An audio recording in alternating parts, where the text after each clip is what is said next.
आज विषय हिंदी स्पर्श 2 के अंतर्गत पाठ 1 शेष भाग 3 का अध्ययन और अध्यापन करने चल रहे हैं, जिसमें है दोहे एवं व्याख्या, शब्दार्थ एवं प्रश्नोत्तर। तो आइए बच्चों, हम दोहों को सुमधुर स्वर में वाचन करते हैं। बिरह भुवंगम तनु बसै, मंत्र न लागे कोय। बिरह भुवंगम तनु बसै, मंत्र न लागे कोय। राम वियोगी न जीवे, जीवे तो बोरा होए कबीरा, जीवे तो बोरा होए। तो बच्चों, शब्दार्थ की तरफ हम ध्यान आकर्षित करते हैं। विरह का मतलब है बिछड़ने का गम, भुवंगम का मतलब है भुजंग अथवा सांप, बौरा का मतलब पागल। इस साखी में श्री कबीरदास जी ने ईश्वर के वियोग में, इस साखी में कबीरदास जी ने कहा है कि ईश्वर के वियोग में मनुष्य जीवित नहीं रह सकता, और अगर रह भी जाता है तो वह पागल हो जाता है। व्याख्या। कबीरदास जी कहते हैं कि जब मनुष्य के मन में अपनों के बिछड़ने का गम सांप बनकर लौटने लगता है तो उस पर ना कोई मंत्र असर करता है और ना ही कोई दवा असर करती है। उसी तरह राम अर्थात ईश्वर के वियोग में मनुष्य जीवित नहीं रह सकता, और यदि वह जीवित रहता भी है तो उसकी स्थिति पागलों जैसी हो जाती है। आइए प्रश्नोत्तर को देखें, प्रश्न को देखें। इस दोहे में कौन कौन से प्रश्न हैं? पहला है, मंत्र का असर किस पर नहीं पड़ता है? उत्तर, जब परमात्मा के विरह रूपी सर्प दंश लेते हैं तो उस पर मंत्र का कोई असर नहीं पड़ता है। प्रश्न 2, प्रस्तुत दोहे में कवि किसको बौरा अर्थात पागल जाने की बात कही है? उत्तर, राम वियोगी। अगला दोहा, निंदक नेड़ा राखिए, निंदक नेड़ा राखिए, आंगन कुटी बधाई। बिन सावड़ पानी बिना, निर्मल करे सुभाई हो भैया, निर्मल करे सुभाई। एक बार फिर हम दोहे को देखते हैं, सुनते हैं सास्वर में।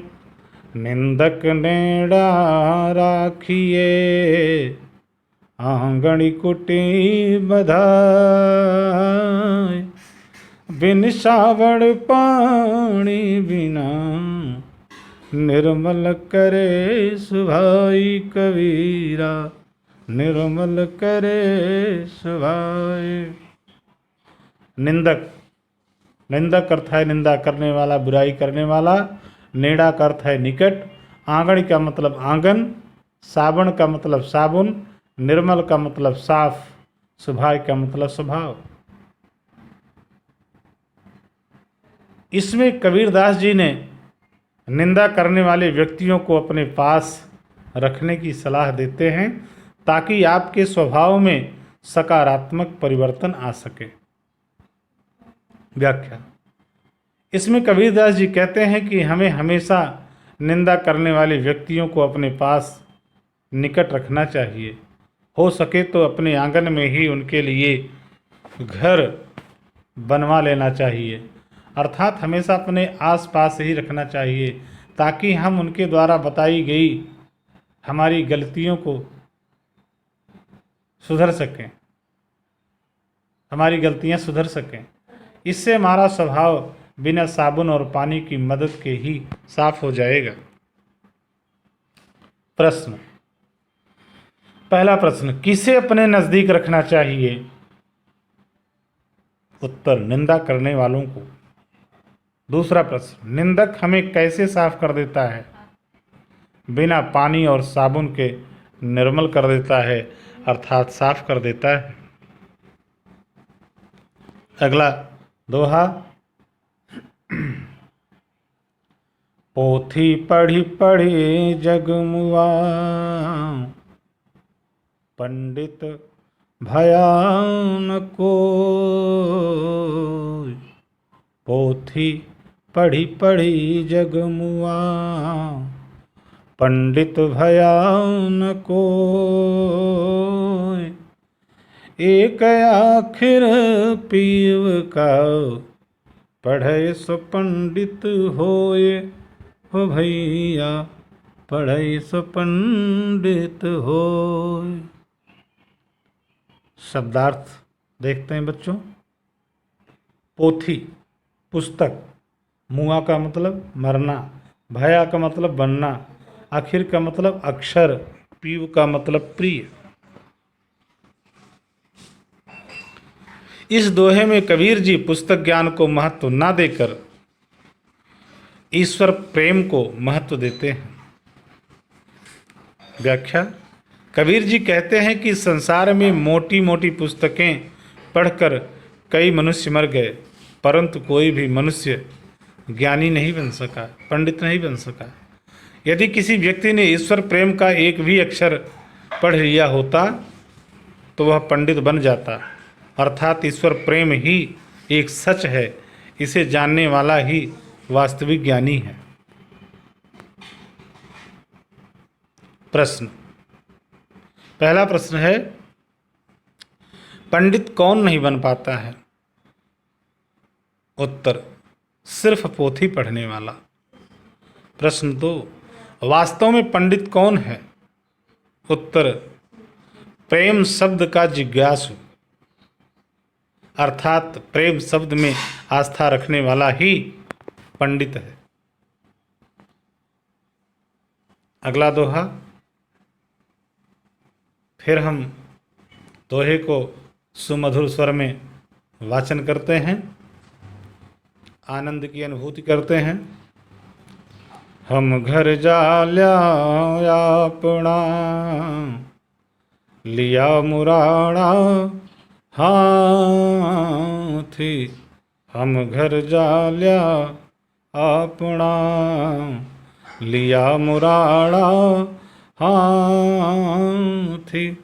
अब घर जालो तास का, जी चले हमारे साथी कबीरा, जो चले हमारे साथी।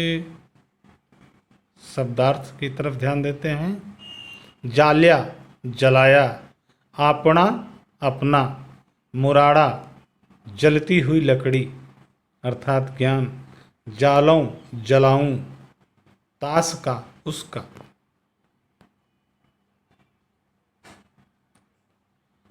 प्रस्तुत साखी में कबीरदास जी कहते हैं कि मोह माया रूपी घर को जलाकर अर्थात त्याग कर ज्ञान को प्राप्त करने की बात करते हैं।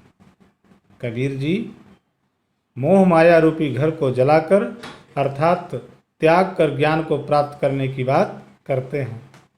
व्याख्या, कबीर जी का कहना है कि उन्होंने अपने हाथों से अपना घर जला दिया है, अर्थात उन्होंने मोह माया रूपी घर को जलाकर ज्ञान प्राप्त कर लिया है।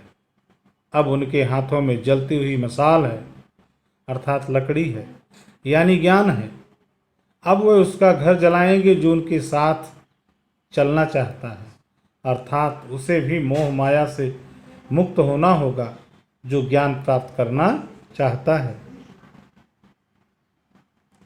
प्रश्न, प्रस्तुत दोहे में कवि किस घर को जलाने की बात कही है? उत्तर, मोह माया रूपी घर। प्रश्न 2, कवि मोह माया रूपी घर को किस से जलाने के लिए कहा है? उत्तर, मसाल रूपी ज्ञान से। तो बच्चों, इस तरह से हमारा आज का शेष भाग 3 और यह पाठ भी संपूर्ण हुआ। धन्यवाद।